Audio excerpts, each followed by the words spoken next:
오늘 아침에 하나님께서 우리에게 주시는 말씀은 갈라디아서 6장 1절 한 절 말씀입니다.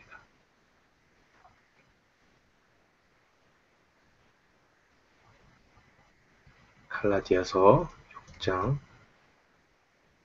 1절 한 절 말씀, 우리 다 함께 한 목소리로 봉독하겠습니다. 형제들아, 사람이 만일 무슨 범죄한 일이 드러나거든 신령한 너희는 온유한 심령으로 그러한 자를 바로잡고 내 자신을 돌아보아 너도 시험을 받을까 두려워하라. 아멘. 저는 오늘 본문 말씀 갈라디아서 6장 1절 한 절 말씀을 통해서 온유한 심령으로 바로 잡으라 라는 제목으로 하나님의 말씀을 선포하겠습니다. 이 사도 바울은 주 안에서 한 공동체 된 자들이 서로를 어떻게 대해야 하는가에 대해서 계속적으로 말하고 있습니다. 우리가 성령으로 행하는 사람이라면 자신의 모습을 잘못 이해해서 다른 사람들보다 자신을 우월하게 생각하면 안 됩니다. 반대로 자신을 다른 사람보다 지나치게 못한 사람으로 생각해도 좋지 않습니다. 이 두 모습은 상반되나 둘 중에 어느 하나도 기독교인의 바른 자기 이해는 아닙니다.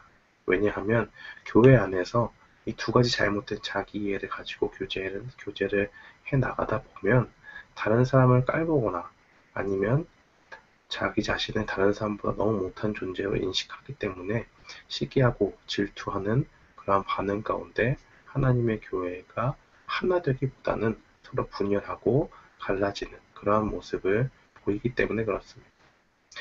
교회는 철저히 섬기는 공동체가 되어야 합니다. 그러므로 바울은 서로의 짐을 돌아보아서 짊어질 수 있는 짐은 같이 지라고 말하고 있습니다. 그리고 이러한 사랑의 실천이 그리스도의 법, 그리스도께서 우리를 사랑하신 것과 같이 내 이웃을 내 몸과 같이 사랑하는 그 법을 성취하는 것이라고 사도 바울은 증거합니다. 각자가 자신이 짊어져야 할 짐을 지고 서로 돌아보아서 도울 수 있는 짐이 있다면 그것을 짊어지는 섬김의 공동체, 사랑의 공동체, 그것이야말로 바로 교회가 이 땅 가운데 보여야 하는 모습인 것입니다. 그렇다면 서로 짐을 지는 것에 대한 구체적인 예는 무엇이 되느냐? 사도 바울은 그 한 예를 오늘 본문을 통해서 말해주고 있습니다. 형제들아, 사람이 만일 무슨 범죄한 일이 드러나거든 신령한 너희는 온유한 심령으로 그러한 자를 바로잡고 내 자신을 돌아보아 너도 시험을 받을까 두려워하라. 아멘. 사도 바울은 지금 짐을 짊어지는 것에 대한 한 예를 들고 있습니다. 죄를 짓는 현장에서 그것이 드러나게 되는 경우가 종종 있습니다. 신약에서는 이 가장 잘 알려진 예로는 바리새인들이 예수님께 데려와서 간음하다가 현장에서 잡힌 요한복음 8장의 그러한 그 여인의 간음한 여인의 이야기를 들 수가 있죠. 다른 경우도 많이 있습니다. 우리가 그 당시 현장범으로 잡히지 않더라도 우리는 은밀한 중에 죄를 지을 수 있죠.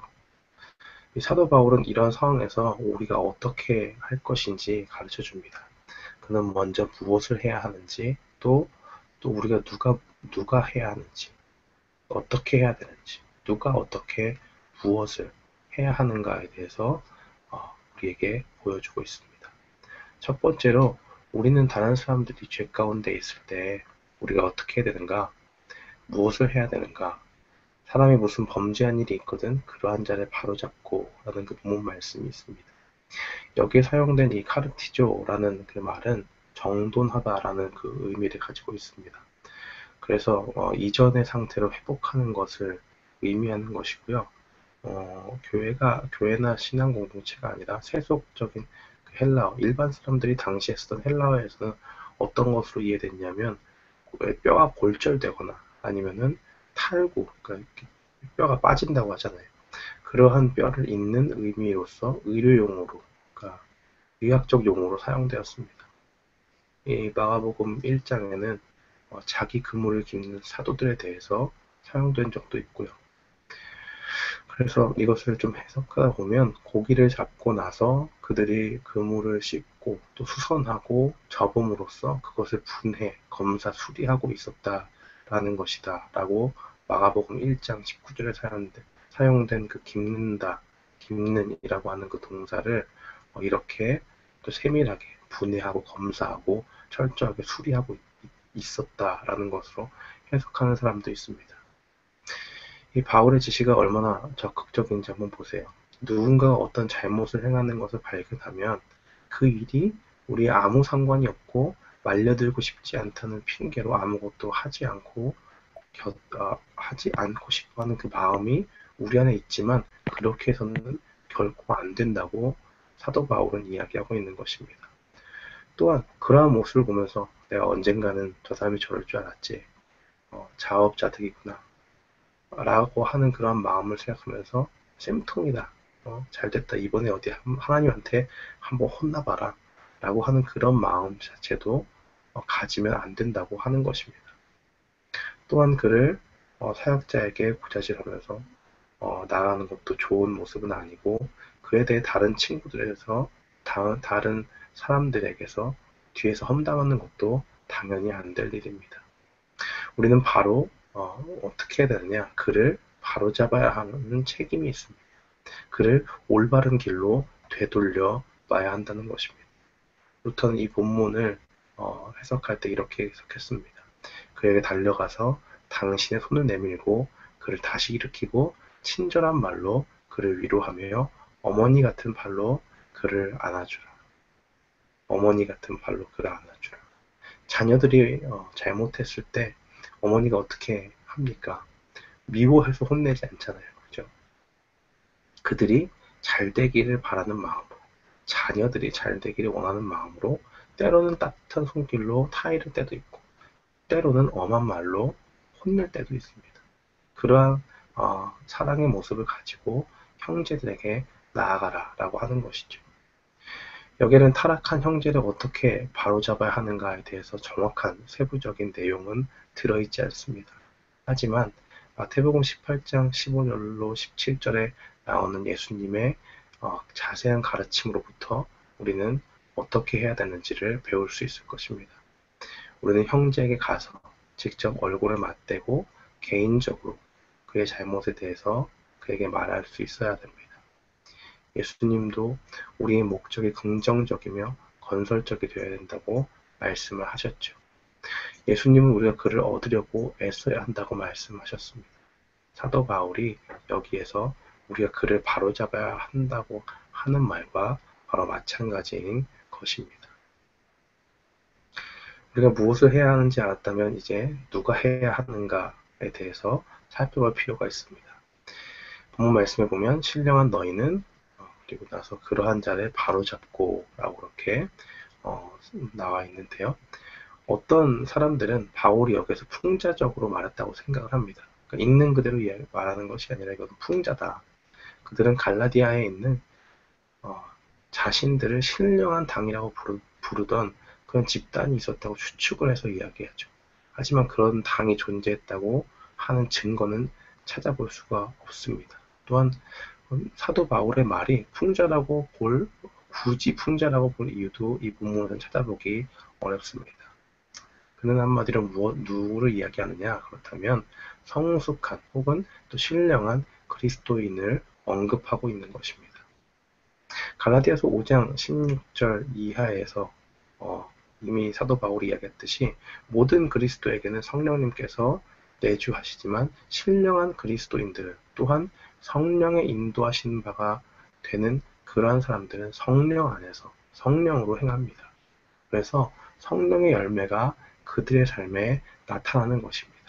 실로 죄를 범한 형제를 바로잡는 이 사랑의 사역이야말로 우리가 어떤 사역이냐? 바로 성령으로 행할 때만 할 수 있는 일입니다.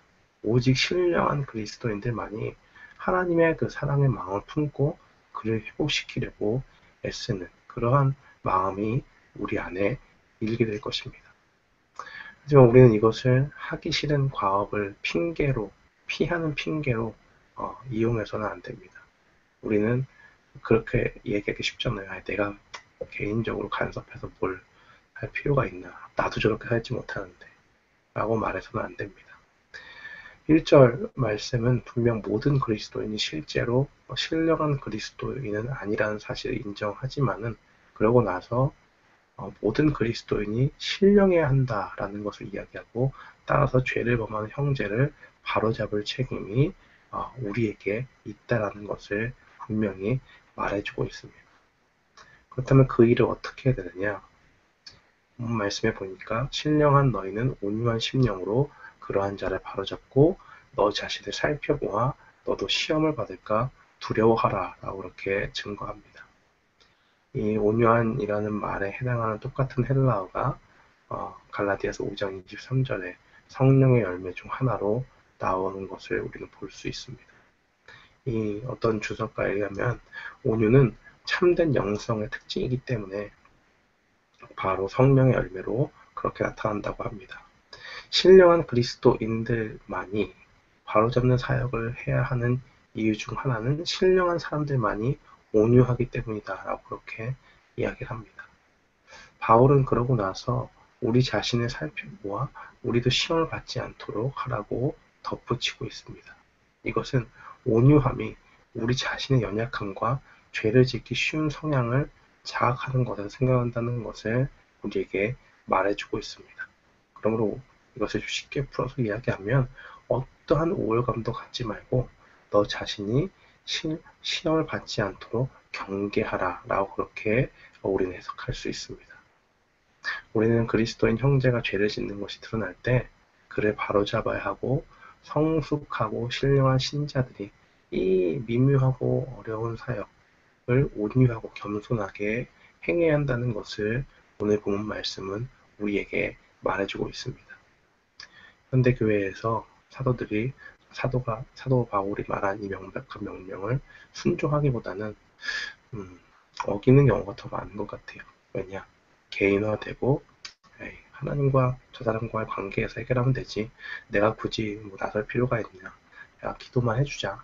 라고 하는 것이 때로는 맞을 수 있습니다. 그러나 오늘 본문 말씀에서는 행여 우리가 신령한 사람이 아니라 할지라도 그것을 핑계로 삼아서 아니 난 신령한 사람 아니니까 바로잡을 그런 모습이 본이 되지 않으니까 라고 하는 그런 핑계로 삼는 것이 아니라 우리가 이런 일이 있을 줄을 알고 우리가 더욱더 신령함을 사모하며 성령님과 함께 동행하며 나아가야 한다는 것을 우리에게 증거하고 있습니다. 우리가 성령으로 행한다면 우리는 서로를 더 사랑할 것이고 서로를 더 사랑한다면 서로의 짐을 질 것이요 서로의 짐을 진다면 죄에 빠진 형제를 그대로 바라보고 놔두는 일은 없을 것입니다. 이 6장의 전체적인 첫 번째 단어와 마지막 절에 있는 그 단어를 보면 형제들아라는 말로 시작해서 형제들아라는 말로 끝나게 됩니다.